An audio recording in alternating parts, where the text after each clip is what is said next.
पिछले एपिसोड में आपने देखा कि जब लिली शिव मंदिर पर पूजा कर रही थी तभी वहाँ एक राक्षसनी आई और उसके हाथ में हड्डियाँ थी। राक्षसनी ने अपने हाथ में ली हुई हड्डियों को हवन कुंड में डाल दिया और जोर जोर से हंसने लगी, लेकिन लिली ने अपने मंत्रों का उच्चारण बंद नहीं किया। लेकिन हड्डियों की बदबू और राक्षसनी के हंसने की आवाज से लिली की तपस्या में विघ्न पड़ गया और उसने आंखें खोल ली और सामने देखा तो राक्षसनी खड़े होकर हंस रही थी। अपने सामने राक्षसनी को देखकर लिली बहुत क्रोधित हो गई। तभी लिली को उसकी आवाज की बात याद आई कि उसने बताया था कि पूजा में विघ्न पड़ने पर कालरिक को मारने के मौके कम हो जाएंगे। इसलिए लिली को और भी ज्यादा क्रोध आया और क्रोध में लिली का शरीर नीला पड़ गया। उसकी आंखें नीली हो गई, पूरा चेहरा नीला हो गया। आज बहुत बड़ी गलती हो गई। हाँ, मैं भी तुझे यही बताने आई हूँ कि तुझसे बहुत बड़ी गलती हो गई। गलती मुझसे नहीं बल्कि गलती तुझसे हुई है। हाँ, मुझसे गलती हुई है। मुझे आते ही तुझे मार देना चाहिए था। तेरी इतनी बात नहीं सुननी चाहिए थी। तू सिर्फ मेरी पूजा में विघ्न डाल सकती है, मेरी श्रद्धा को खत्म नहीं कर सकती। शिव शंकर तुझे इसका फल जरूर देंगे। मैं तुझे खत्म करने आई हूँ और मुझे शिव शंकर ने तेरी तपस्या का फल देने के लिए भेजा है। तेरी इतनी हिम्मत कि तू अपने पापी मुंह से मेरे शिव का नाम ले रही है, इसका परिणाम बुरा होगा। तू यहाँ कालरिक के कहने से आई है ना, मैं अच्छे से जानती हूँ। अच्छा है, तू सब पहले से ही जानती है। मैं अपने दुश्मन को अच्छे से पहचानती हूँ। तू मुझे दुश्मन समझ रही है, लेकिन मैं तुझको दुश्मन नहीं समझ रही हूँ। मैं अभी भी तुम्हें मित्र समझ रही हूँ और तुमको अपनी जान बचाने का एक तरीका बता रही हूँ। अपनी 7 नागमणि मुझे दे दो और वापस नागलोक लौट जाओ, इसी में तुम्हारी भलाई है। कालरिक को नागमणि तो क्या, मैं उसको एक मिट्टी का कंकड़ भी न दूं। अच्छा, तुमने अब मेरी मित्रता का प्रस्ताव स्वीकार नहीं किया। अब मैं तुम्हें मारने के लिए स्वतंत्र हूँ। ये स्वतंत्रता मैंने तुम्हें खुद ही दी है। राक्षसनी को लिली के द्वारा कही गई बातों में अपना आप मान लगा। उसने जादू से एक हट्टी की माला मंगाई और लिली के ऊपर फेंक दी। लिली ने पीछे हटकर बचने की कोशिश की, लेकिन माला लिली के ऊपर गिर गई। लिली ने खुद को ध्यान से देखा और वो कांपने लगी, क्योंकि लिली अब अपवित्र हो चुकी थी। लिली को कालरिक याद आने लगा। इसने आकर मेरी पूजा भंग कर दी और अब मुझे अपवित्र भी कर दिया। कालरिक को मारने का टाइम पीछे की तरफ फिसलता जा रहा है। कालरिक मुझसे नागमणि लेने और अपनी जान बचाने के लिए कुछ भी कर सकता है, इसलिए तपस्या करने से पहले कुछ और करना पड़ेगा। राक्षसनी ने लिली पर फिर से वार किया। लिली ने इस बार क्रोध में उस पर वार किया। लिली ने एक तेज फुंकार मारी। राक्षसनी पीछे हो गई। राक्षसनी ने भी इस बार फिर से हड्डियों की माला से वार किया। हड्डियों की माला इस बार लिली के गले में आ गई। लिली का क्रोध और भी ज्यादा बढ़ गया। लिली ने राक्षसनी को फिर से फुंकार मारी और राक्षसनी का शरीर काला पड़ने लगा। राक्षसनी थोड़ी घबराई, लेकिन फिर क्रोध में आकर अपने जादू से एक तलवार मंगाई और लिली को फेंक कर मार दी। लिली एकदम से नीचे बैठ गई और तलवार आगे निकल गई। लिली की समझदारी देखकर मूर्ख राक्षसनी को और भी ज्यादा क्रोध आ गया। राक्षसनी ने फिर से तलवार का वार किया, लेकिन इस बार लिली ने भी जादू से एक तलवार मंगाई और राक्षसनी का पलट वार किया। राक्षसनी और लिली की तलवार आपस में ही रुक गई और तलवार से आग निकली, जिसके बाद तलवार टुकड़ों में टूट गई और जमीन पर गिर गई। दोनों ने जमीन की तरफ देखा और राक्षसनी ने फिर से क्रोध में जादुई धूल लिली की तरफ फेंकी, जिसकी वजह से वहाँ धूल ही धूल हो गई। लिली ने फिर से एक फुंकार मारी और सारी धूल वापस एक जगह इकट्ठी होकर राक्षसनी के ऊपर गिर गई। राक्षसनी ने हैरानी से धूल और लिली की तरफ देखा। अपने 2-4 बार की सफलता को अपनी जीत समझने की गलती मत कर देना। मैं बहुत शक्तिशाली हूँ और कालरिक जैसे गुरु मेरे साथ हैं, इसलिए मैं कुछ भी कर सकती हूँ। मैं तेरी 7 नागमणि भी ले सकती हूँ, लेकिन मैंने और कालरिक ने निश्चय किया था कि तुझे कोई दुख नहीं पहुँचाए और तुझसे नागमणि भी ले ले।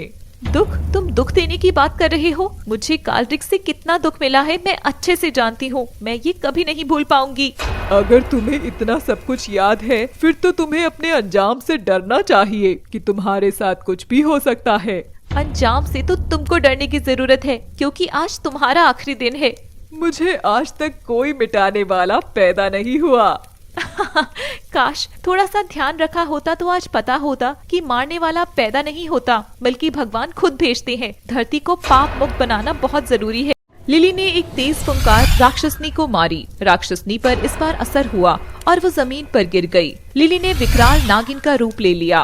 नागिन का इतना भयंकर रूप देखकर राक्षसनी कांपने लगी। नागिन ने राक्षसनी को बार बार डसा और राक्षसनी की दोनों आंखों में भी डस लिया। उसके बाद राक्षसनी के मुंह से झाग आने लगा। वो आंखों से अंधी हो गई और कुछ देर में तड़प तड़प कर मर गई। लिली वापस मानव रूप में आकर नदी की तरफ चली गई।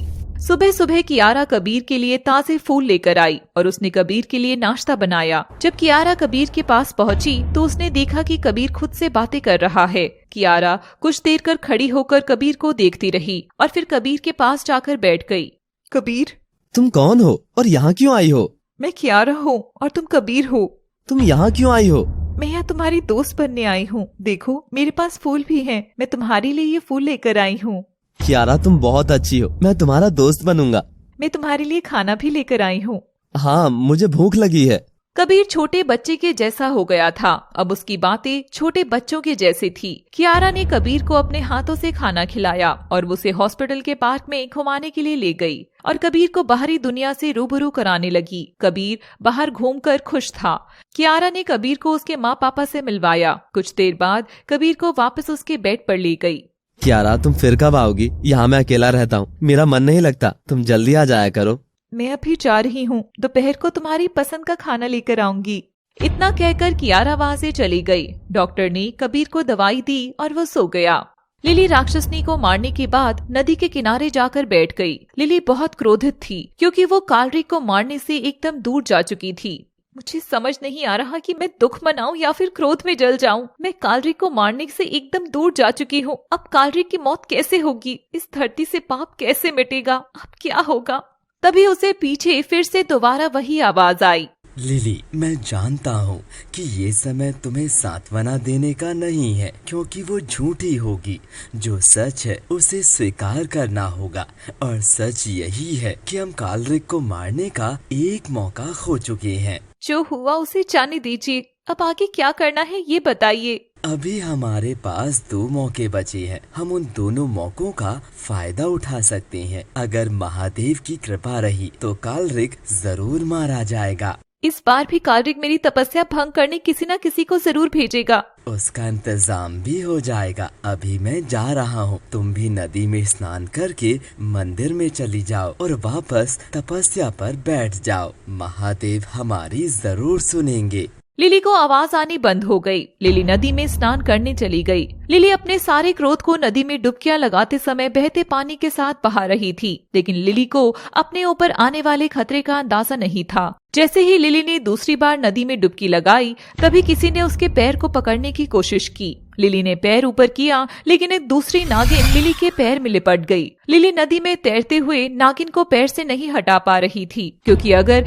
लिली नागिन को पैर से हटाती तो वो खुद नदी में पानी के साथ बह सकती थी। इसलिए वो अपने पैर को बार बार झटक रही थी, लेकिन नागिन नहीं हटी। लिली जल्दी से नदी से बाहर निकलने की कोशिश करने लगी, लेकिन पैर से लिपटी नागिन में वजन बहुत ज्यादा होता जा रहा था। लिली ने पूरी ताकत लगाई और नदी से बाहर आ गई। बाहर आकर उसने अपने पैर से नागिन को हटाया। नागिन नहीं हटी। लिली ने उसे पकड़कर खींचा और दूर फेंक दिया। नागिन ने लिली को डस लिया था, लेकिन लिली 7 नागमणि वाली नीली नागिन थी, इसलिए लिली पर नागिन के जहर का कोई असर नहीं हुआ। नागिन भी मानव रूप में आ गई। मेरा नाम कामना है और मैं जिस चीज की कामना कर लेती हूँ वो पूरा करके मानती हूँ, और अब मेरी इच्छा तुझे खत्म करने की है। कुछ इच्छाएं ही रहें तो अच्छा लगता है, इसलिए ज्यादा मत सोचो, और जिसने भी तुम्हें यहाँ भेजा है उसके चंगुल से बचकर वापस लौट जाओ। कालरिक तुम्हारा भी इस्तेमाल कर रहा है, वो तुम्हें कुछ नहीं देगा। हे दुष्ट नागिन, तुझे कितना परेशान किया है, और मैं तुझे जीवित छोड़कर यहाँ से नहीं जाऊंगी। अब तो तुझे मारकर ही सांस लूंगी। अगर ऐसा है फिर तुझे भी अभी मरना होगा, क्योंकि मुझे मारना बच्चों का काम नहीं है। यह सुनकर कामना को गुस्सा आ गया। कामना लिली की तरफ उसे मारने के लिए बढ़ी और एक थप्पड़ मारने के लिए जैसे ही हाथ ऊपर उठाया, लिली ने उसका हाथ पकड़ लिया और दूसरे हाथ से एक थप्पड़ कामना को मारा। कामना जमीन पर गिर गई। कामना फिर से आंखें को लाल करती हुई उठी और लिली पर हाथ उठाया। लिली ने कामना का तुरंत जवाब दिया। इस तरह दोनों में लड़ाई चलती रही। कभी कामना लिली को मारती तो कभी लिली कामना को मारती, लेकिन एक बार कामना को मौका मिल गया। जैसे ही लिली कामना को मारने के लिए आगे बढ़ी थी, कामना ने लिली के पेट में चाकू मार दिया। कामना का हाथ खून से रंग गया। लिली पीछे गिर गई। कामना अपनी जीत का जश्न मनाने लगी। कहानी जारी रहेगी।